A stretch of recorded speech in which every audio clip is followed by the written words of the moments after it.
Isang magpagpalang gabi ulit po mga kapatid, ang aking pong pagbati sa bawat isa po na naka-tune in ngayon, na nandito ngayon sa ating Zoom room at patuloy kong pinapasalamatan ng Panginoon at nagpupuri ako sa inyong patuloy na pagsubaybay at pagsali dito sa ating broadcast na ito tuwing Sunday night. At ito po ay naka-private group na po at para po talaga medyo maganda po ang ating mga topic po dito. At tayo po ay nasa unang topic pa lang po itong ating pamagat na The Generation That We Cannot Afford to Lose. Pag natapos po natin to hanggang chapter 8, ay meron po tayong susunod na topic po, na panibagong topic po. No? Later ko na lang po ito sasabihin o babanggitin kung ano po yung susunod po pag natapos po natin itong The Generation That We Cannot Afford to Lose. So, ito po ay isang ebook at lahat po ng nandito na sumusubaybay palagi, lagi pong pumapasok po sa ating Zoom room, ay makakatanggap po kayo nitong ebook na to ng The Generation That We Cannot Afford to Lose. So, maraming salamat mga kapatid at tayo po ay manalangin ngayong gabi. Dakilang Diyos na makapangyarihan po sa lahat, salamat po Panginoon muli sa pribileyo na kami muli po ay mag-aaral ng inyong mga salita at hinihiling ko Panginoong Diyos ang inyong patuloy na pagkilos sa gabing ito at dalayan ko po Lord na i-bless niyo po muli ang aming pagtatalakay dito sa lesson ito, The Generation That We Cannot Afford to Lose. Hinihiling ko Panginoon muli po ang inyong gabay sa amin sa pag-aaral ng salita at bigyan niyo po kami ng kaunawaan sa aming pagpapatuloy na pag-aaral ng inyong mga salita, Panginoon. Salamat po sa pangalan po ni Jesus. Amen at amen. So, muli po ay magandang gabi po lahat. Dito po, mula po dito sa Chiang Rai, Thailand, ay mapagpalang gabi po. Now, why we cannot afford to lose this generation? Medyo balikan lang natin ulit yung mga chapters na natapos na po natin. Unang-una, yung chapter 1, A Generation Without Memory. Chapter 2, The Cause of Failing to Teach Our Children. Chapter 3, When Revival Dies in One Generation. Ito po yung last Sunday po natin na topic. So, ibig sabihin, plus yung introduction, so nakakapang-apat po na chapters, When Parents Win Battles but Lose the Future. Ito po yung pang-apat na chapter po natin, chapter 4. So, ibig sabihin, nakakalimang Sunday na po tayo, mga minamahal. So, nandito tayo sa chapter 4, When Parents Win Battles but Lose the Future. Medyo malungkot po itong title na to, no? Nagtagumpay tayo sa ating kapanahunan, pero na-lose natin yung future. Ang ating pong text po dito po sa chapter 4 ay matatagpuan sa 2 Samuel chapter 8 verses 1 to 3. Basahin ko na po. And came to pass, when Samuel was old, that he made his sons judges over Israel. Verse 2. Now the name of his firstborn was Joel, and the name of his second, Abiah. They were judges in Beersheba. Verse 3. Ito po yung nakakalungkot. And his sons walk not in his ways, but turned aside after lucre, and took bribes and perverted judgment. Kung titingnan po natin yung buhay po ni Samuel ay isang buhay na nagtatagumpay bilang lingkod ng Diyos. But the problem is, pagdating sa kanya ng susunod na generation, yung kanyang mga anak sa verse 3, and his sons walk not in his ways, but turned aside after lucre, and took bribes and perverted judgment. Parehong-pareho yan po sa Judges chapter 2 verse number 10. Yung nangyari po sa buhay ni Samuel. Ang sabi sa Judges 2:10, and also all that generation were gathered unto their fathers. Ito yung generation na nakakita ng nakasaksi ng gawa ng Panginoon, ng wonders ng Panginoon.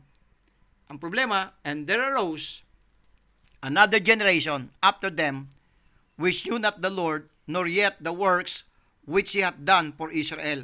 Kaya ito pong ating chapter 4 po, when parents win battles, but lose the future. Dako po tayo sa ating introduction ngayong gabi. This is one of the most painful truths in Scripture. Yung pong binasa po natin na 2 Samuel, 1 Samuel chapter 8, verse number 3, Napaka-painful po yan na katotohanan itong nabasa natin. And his sons walk not in his ways. Hindi sila po sumunod doon sa yapak na pinagdaanan ng kanilang ama na si Samuel. Si Samuel ay napakatapat na propeta ng Panginoon. And yet, and his sons, ulitin ko po, and his sons walk not in his ways, but turned aside after lucre, and took bribes and perverted judgment. So, yung mga binasa natin yun, faithful truths in Scripture, that godly people can accomplish great things for God, and yet fail to pass the faith on to their own children. Ito po yung aking pong panalangin sa aking buhay bilang lingkod ng Panginoon at bilang ama, na maaring tayo po ay marami po tayong na-accomplish sa ministry. Tayo mga parents, marami po tayong naakay na kaluluwa, marami po tayong tagumpay na pinagdaanan at tayo po ay nagwagi sa lahat ng mga battles, and yet fail to pass that faith on to our children. Yun po ang nakakalungkot, mga minamahal. It is possible to be successful in public and still fail in private. Nako po, marami pong mga mananampalataya na sa panlabas na pananaw, pagtingin ng marami ay parang napaka-successful and still fail in private. It is possible to win battles for God and still lose what matters most, the future. Mga minamahal, let's go to the first point po ng ating chapter 4, when parents win battles but lose the future. Spiritual success does not automatically produce spiritual legacy. Hindi nangangahulugan na tayo po na mga parents ay napaka-spiritual natin, tayo po ay dedicated sa gawain ng Panginoon, tayo po ay matapat na ginagawa ang kalooban ng Panginoon sa ating buhay. Hindi po nangangahulugan yon automatically yung susunod na generation ay magpo-produce ng spiritual legacy po, mga minamahal. Sapagkat nangyari po yan sa buhay ni Samuel sa ating binasa, and his sons walk not in his ways. So, maliwanag na maliwanag dito po sa ating text po, dito sa chapter 4, na hindi nangangahulugan na yung propeta ng Panginoon Samuel, mula pa sa pagkabata hanggang sa kanyang pagtanda, makikita natin yung buhay ni Samuel po ay talagang buhay na talagang matapat sa Panginoon. And yet, nakakalungkot, hindi po automatically na faithful po tayo, magiging faithful yung mga anak natin eh. Hindi po automatically dahil tayo po ay spiritual din agad yung mga anak natin. Hindi po ganoon eh. Dahil ito po yung nakita natin sa buhay ni Samuel. And his sons walk not in his ways. Samuel was a prophet. Samuel heard the voice of God. Alam po natin yung kasaysayan nito eh.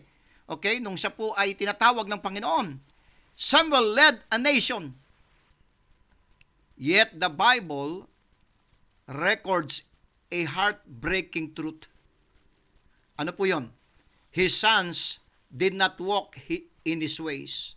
Bagamat si Samuel ay isang propeta ng Diyos, matapat na propeta at lingkod ng Diyos, nakikinig sa tinig ng Panginoon, niled po niya, pinangunahan niya po ang nation Israel. Yet the Bible records a heartbreaking truth. His sons did not walk in his ways.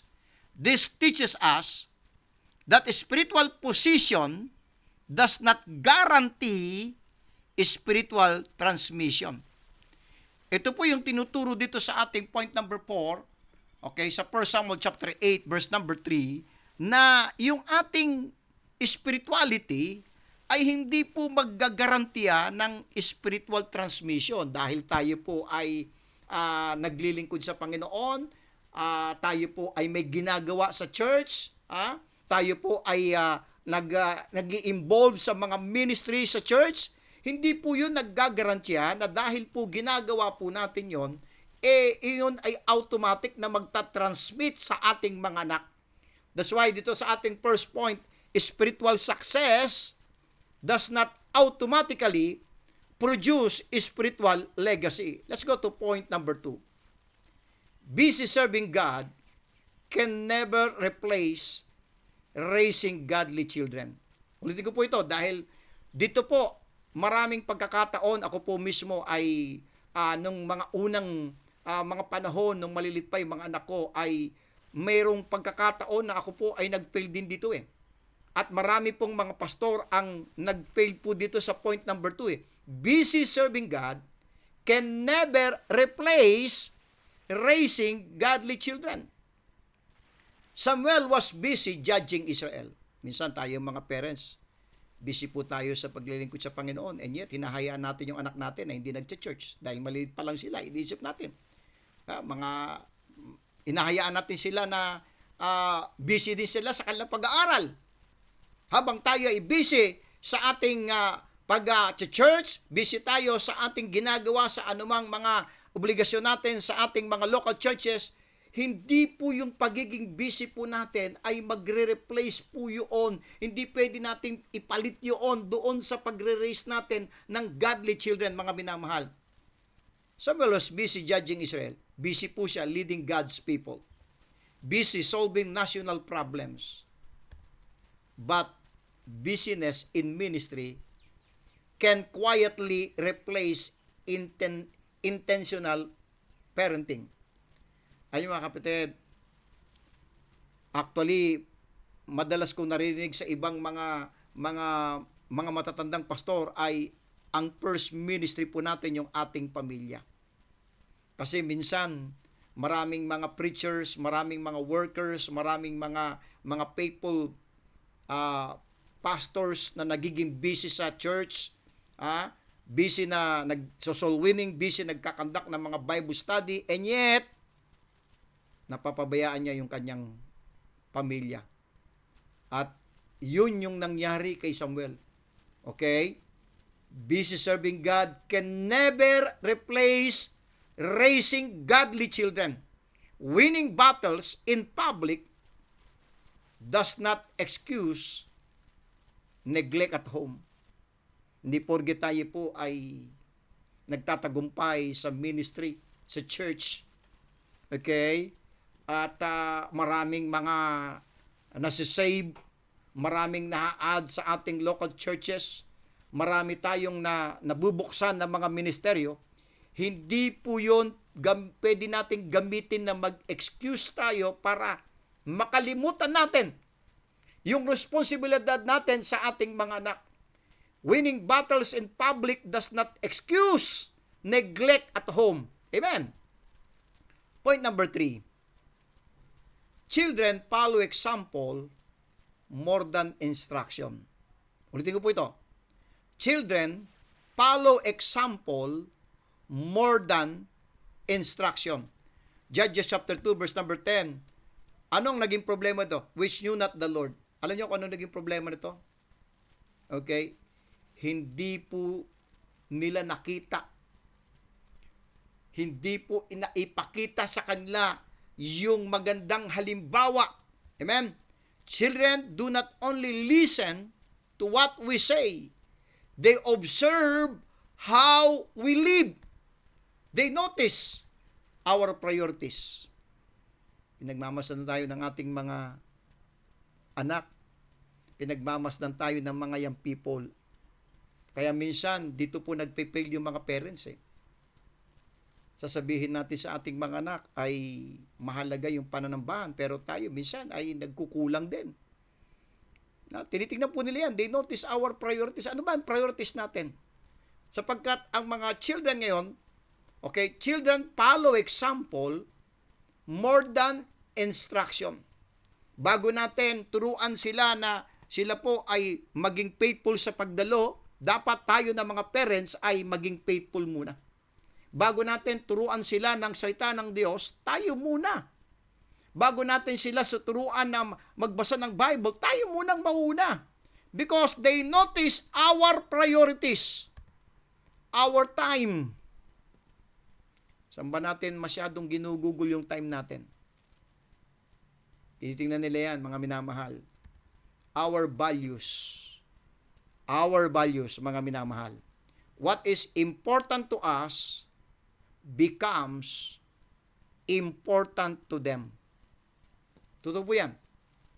Kung ano yung pinapahalagahan mo, kaya kapag ka mahalaga sa iyo yung pera, mahalaga sa iyo yung mga material na mga bagay, mga worldly things, yun din ang papahalagahan nila. Because children follow example more than instruction. Let's go to point number 4. The future is lost when parents delegate their responsibility. Ulitin ko po ito, point number 4. The future is lost when parents delegate their responsibility. Malulus po natin yung future nitong next generation na to. Kapag ka po, imbis na tayo po ang nagtitrain, imbis na tayo ang nagtuturo, imbis na tayo po ang nagdadala sa kanila, i-delegate natin sa iba yung responsibilidad po natin, mga kapatid.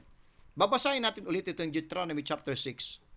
Kahit na paulit-ulit po nating nababanggit po ito, pero muli po, samahan niyo po kung buksan itong Deuteronomy chapter 6, verse 6 and 7, para makita natin kanino ba yung responsibilidad na pagtuturo sa mga bata. Amen? Deuteronomy chapter 6 po tayo. Verse 6 and 7. Kanino ba iniatang ng Panginoon ito? Kasi nakakalungkot po, mga minamahal. Sige lang, habang nire-ready nyo po yung Deuteronomy chapter 6. Nakakalungkot po na dahil po yung si tatay, nagtatrabaho. Si nanay nagtatrabaho din. So ipinagkakatiwala natin kay yaya, ipinagkakatiwala natin kay lolo, kay lola, ipinagkakatiwala natin sa mga kamag-anak, at minsan pa nga, iba, ipinagkakatiwala sa kapitbahay. We're going to lose this generation. Malulos natin itong generation na to kapag hindi tayo mismo ang aako ng responsibilidad na ibinigay ng Panginoon sa atin bilang mga magulang. Deuteronomy chapter 6, verse 6 and 7. Ano po instruction ng Diyos? And these words which I commanded this day shall be in thine heart, and thou shalt teach them diligently.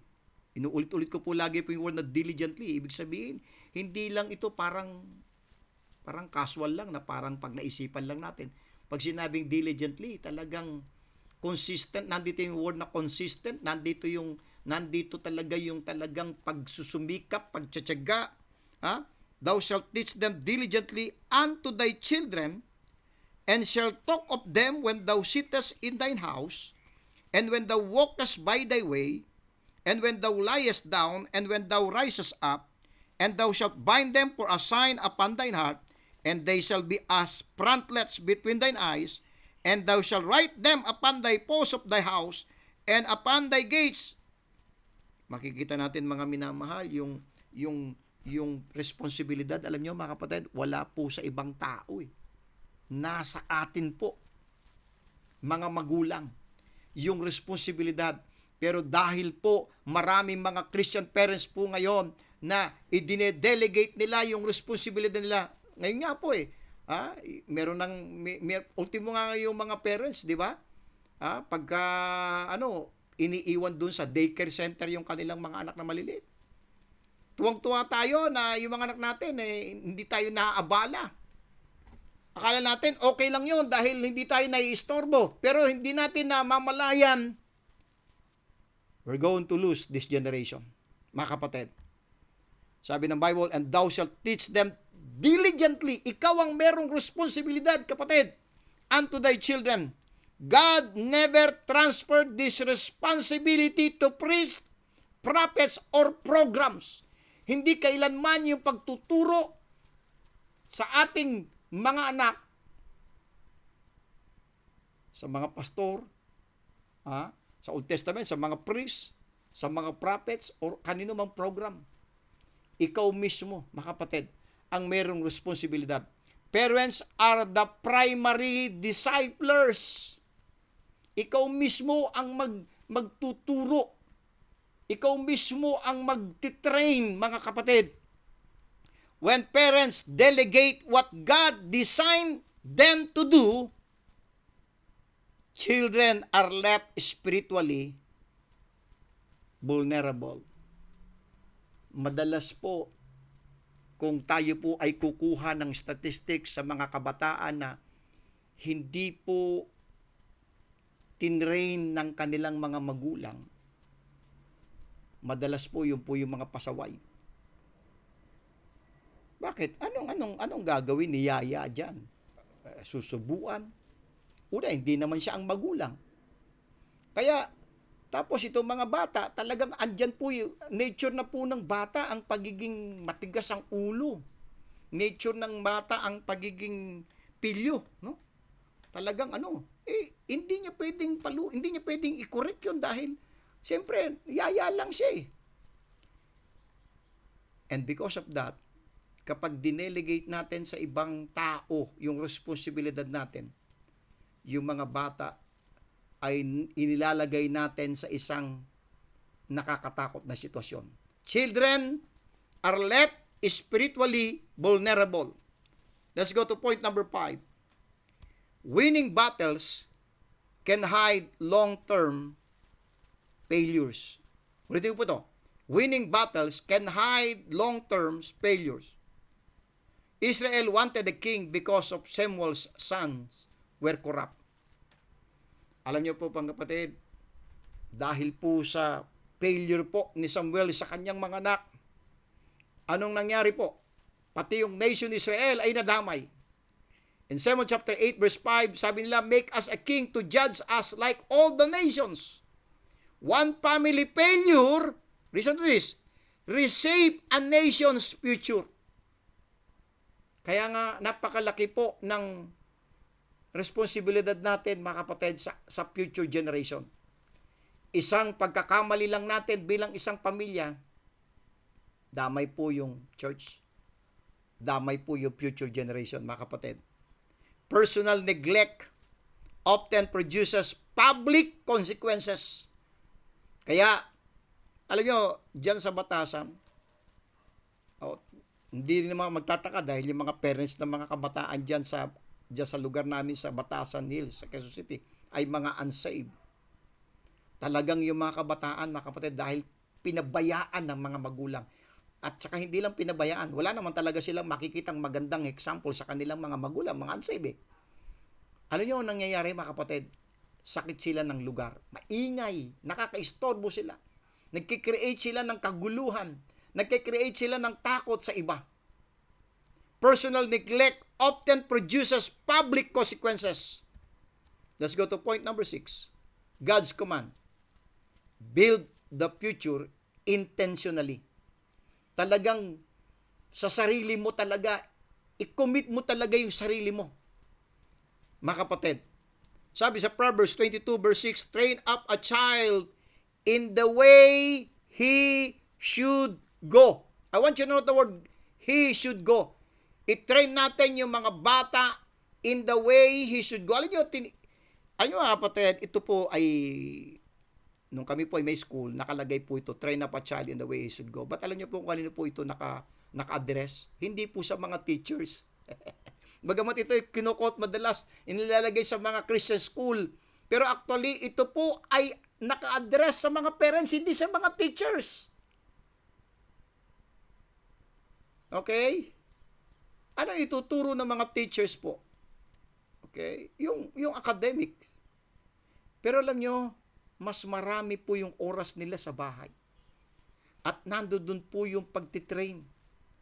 Train up a child in the way, I want you to note this, he should go. I-train natin as parents, hindi po as teachers, hindi para as yaya, hindi po ang yayang nutusan dito, hindi mga teachers, kundi po mga parents po.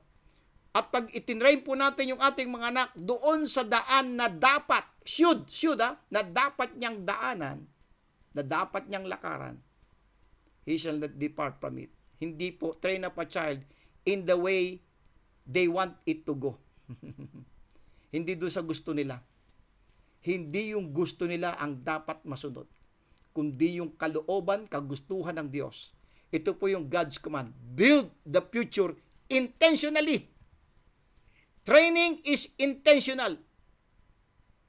Talagang nasain mo, ipoprograma mo talaga sa buhay mo ito. Isasama mo ito sa time mo. Isasama mo ito sa panahon mo. Training is intentional.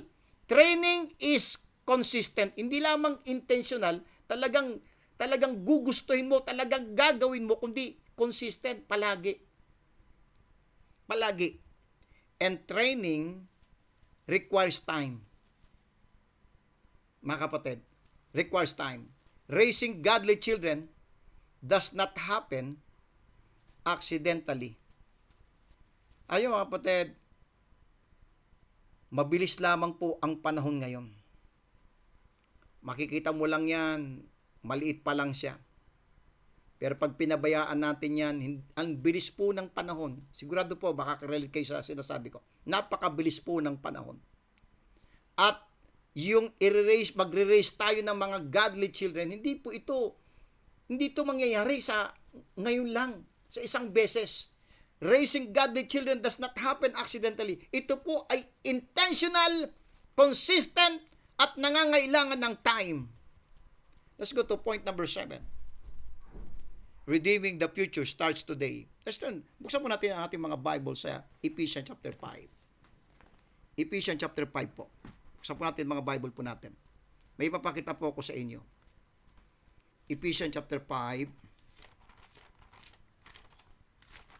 Ipapakita ko po sa inyo yung dilema po kapag ka po hindi po natin sinamantala yung pagkakataon sa buhay nila na habang meron tayong pagkakataon na gawin ito at hinayaan natin dahil tayo po ay naging busy sa lahat ng bagay.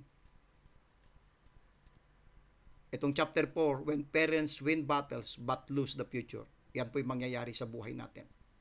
Ang sabi sa Ephesians chapter 5 and verse number 18, verse number 16 po. Ephesians 5:16 po. Redeeming the time. Bakit po? Bakit kailangang samantalahin natin yung oras na dumadaan sa kanilang buhay? Because the days are evil. Natatandaan ko po yung isang magulang, sabi ko po sa kanya nung bata pa lang yung kanyang mga anak. Malilit pa lang sila, siguro mga 5 years old, 6 years old. Sabi ko sa kanya, sa magulang, sa nanay, dalin mo yung mga anak mo sa church. Sabi niya, bata pa lang naman sila, hindi pa nila naintindihan yan. Hinayaan niya yung kanyang mga anak. Hanggang sa sila po ay, pero kapag kami DBBS, ay pupuntahan namin, pipilitin pa nga namin yung mga bata eh. Minsan sasabihin ng nanay, hayaan nyo na, bata pa naman yan, saka na lang. Alam nyo, ang bilis ng panahon. Lumipas ang panahon, malalaki na po sila. Mga high school na.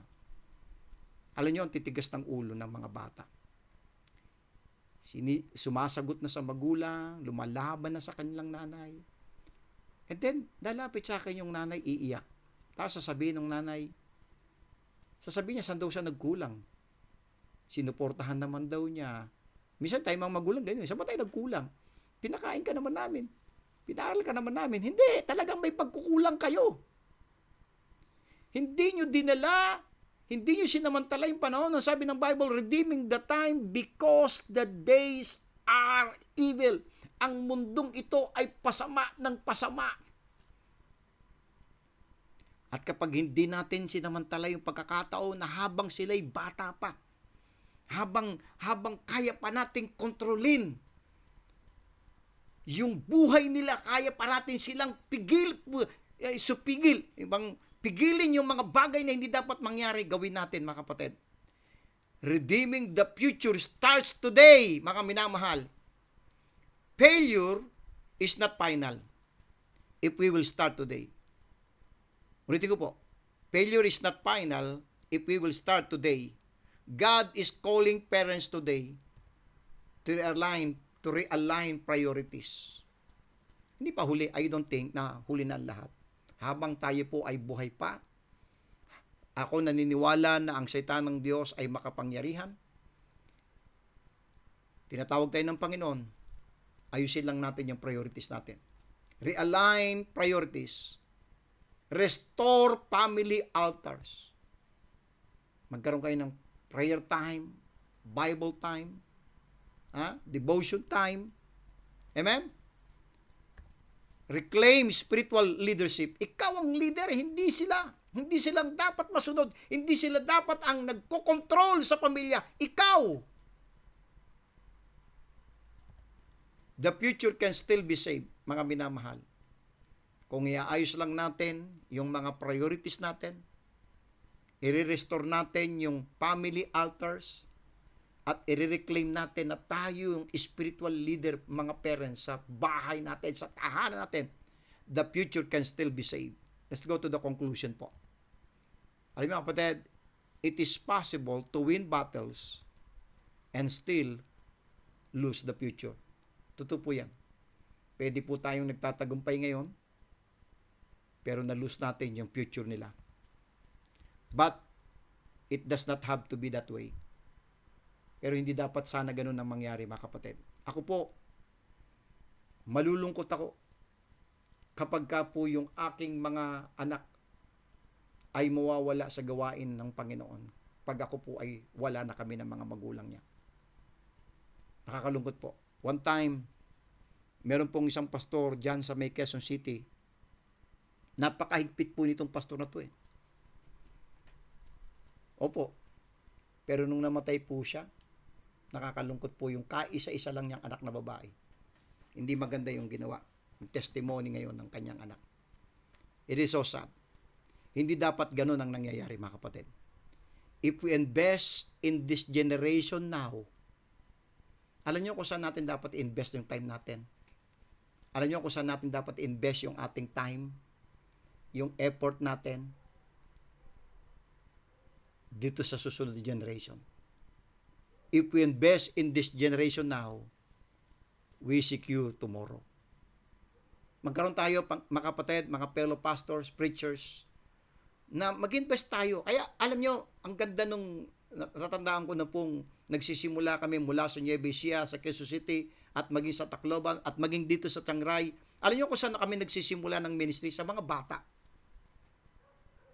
Mag-invest tayo sa mga kabataan. Turuan natin sila. I-disciple natin sila. I-lead natin sila sa gawain ng Panginoon. If we invest in this generation now, we secure tomorrow. Because this is the generation that we cannot afford to lose. Mga kapatid, hindi lamang sana nagtatagumpay tayo ngayon, kundi wag nating hahayaan na malus natin yung future generation. Tingnan natin sila. Habang tayo nag-e-enjoy sa pagsamba, sa pag-awit, sa paglilingkod, lagi nating titingnan paano itong mga to.